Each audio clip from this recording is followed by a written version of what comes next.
ডাঙৰীয়াই এতিয়া ডক্টৰ হিমন্ত বিশ্ব শৰ্মা ডাঙৰীয়া নেডাৰ আহ্বায়ক মহোদয়ক আজিৰ সভাত তেখেতৰ বক্তব্য আগবঢ়াবলৈ অনুৰোধ জনাইছো।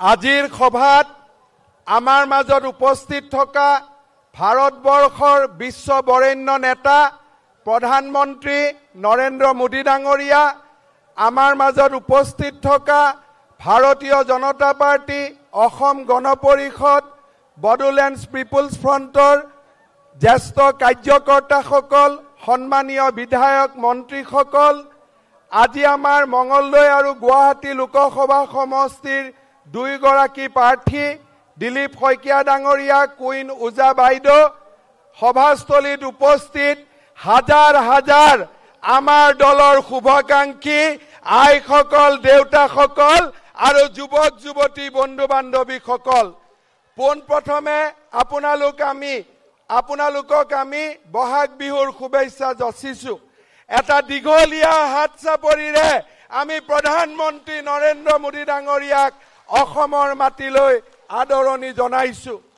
শ্ৰদ্ধাৰ ৰাইজ, আমি সকলোৱে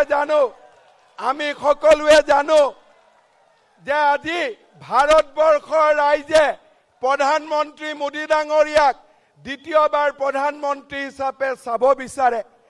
সকলোৱে কয় যে 5 বছৰ যেতিয়া কোনোবাই চৰকাৰ চলায় তাৰ পিছত জনপ্ৰিয়তা কমি যায়, কিন্তু আজি আমি দেখিছো নৰেন্দ্ৰ মোদী ডাঙৰীয়াৰ জনপ্ৰিয়তা চতুৰ্দিশে বিয়পি পৰিছে, ভাৰতৰ বুকুৰ পৰা বিশ্বলৈ বিয়পি পৰিছে। কিয় এনেকুৱা হৈছে? আমি বহুত ডাঙৰ দূৰলৈ যাব নালাগে।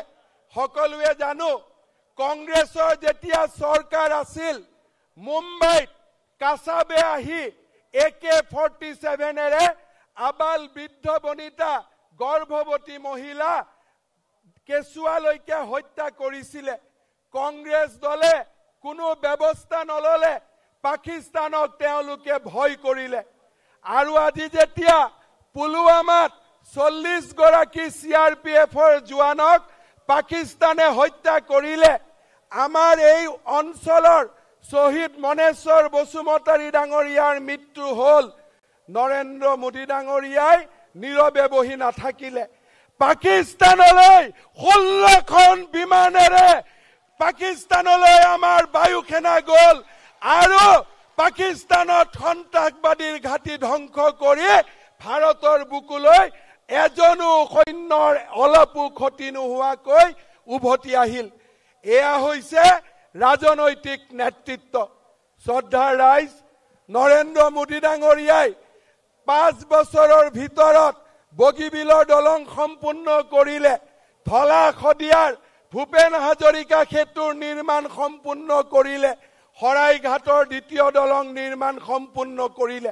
মোদী ডাঙৰীয়াই এতিয়া সংকল্প লৈছে ধুবুৰী খালমাৰাৰ ওপৰত আকৌ এখন ব্ৰহ্মপুত্ৰৰ ওপৰত দলং, গুৱাহাটী উত্তৰ গুৱাহাটীৰ ওপৰত আৰু এখন ব্ৰহ্মপুত্ৰৰ ওপৰত দলং, আৰু গহপুৰৰ পৰা গোলাঘাটলৈ আৰু এখন ব্ৰহ্মপুত্ৰৰ দলং।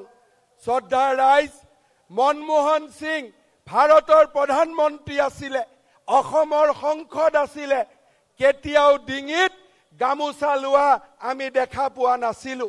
নৰেন্দ্ৰ মোদী ডাঙৰীয়া গুজৰাটৰ সন্তান, উত্তৰ প্ৰদেশৰ পৰা লোকসভালৈ নিৰ্বাচিত হয়, কিন্তু এইগৰাকী ব্যক্তিয়ে ভাৰতৰ যি স্থানলৈ যায় অসমীয়া গামোচা গাত পৰিধান কৰি আমাৰ জাতিটোৰ মান বৃদ্ধি কৰে। এইজন হৈছে অসমৰ একমাত্ৰ হিতৈষী প্ৰধানমন্ত্ৰী, আমি যাক আজি গৌৰৱেৰে আমাৰ মাজত পাইছো। কংগ্ৰেছ দলে লোকপ্ৰিয় গোপীনাথ বৰদলৈক ভাৰত ৰত্ন নিদিলে, অটল বিহাৰী বাজপেয়ী ডাঙৰীয়াই গোপীনাথ বৰদলৈক ভাৰত ৰত্ন দিলে। আজি ডক্টৰ ভূপেন হাজৰিকা কেইদিনমান পিছত বহাগ বিহু আমি গাম, বহাগ মাথো এটি ঋতু নহয়, অসমীয়া জনজীৱনৰ আয়ুস ৰেখা। সেইজন ভূপেন হাজৰিকা জীৱিত কালত যদি ডক্টৰ মনমোহন সিঙে ভাৰত ৰত্ন দিলেহেঁতেন, তেওঁক আমি সকলোৱে মিলি সম্বৰ্ধনা জনাব পাৰিলেহেঁতেন, আনন্দ পালোহেঁতেন। কিন্তু জীৱিত কালত ভূপেন হাজৰিকাক ভাৰত ৰত্ন দিয়া নহল। আজি মৰণোত্তৰভাৱে হলেও নৰেন্দ্ৰ মোদী ডাঙৰীয়াই ডক্টৰ ভূপেন হাজৰিকাক ভাৰত ৰত্ন প্ৰদান কৰিলে। এইগৰাকী ব্যক্তিক আমি হিয়া উজাৰি আশীৰ্বাদ দিম। আপোনালোকে সকলোৱে মোৰ লগত কব, আকৌ এবাৰ, আকৌ এবাৰ, আকৌ এবাৰ। বহুত বহুত ধন্যবাদ। অসমৰ পৰা আমি সৰ্বাধিক লোকসভাৰ আসনেৰে প্ৰধানমন্ত্ৰী মোদী ডাঙৰীয়াক আকৌ এবাৰ ভাৰতৰ প্ৰধানমন্ত্ৰী পাতিম। ধন্যবাদ।